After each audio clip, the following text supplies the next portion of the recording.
Well, what can I say? This has been a belter to do. So, left hand, usual, 2 fingers, quite straightforward. It repeats that all through intro. It's quite quick this, so right hand's a bit quick.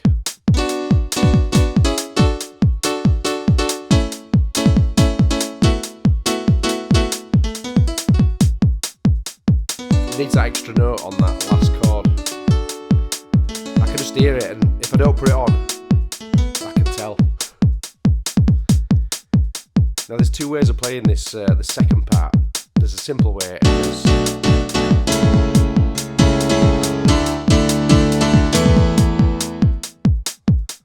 I put an extra finger in it, just gives it depth.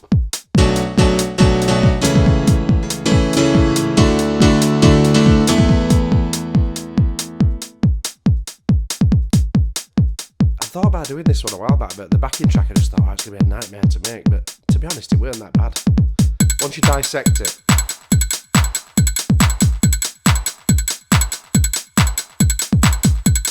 Oh, it's good this.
Good luck. I need to start posting these backing tracks so you can play along to them, don't I?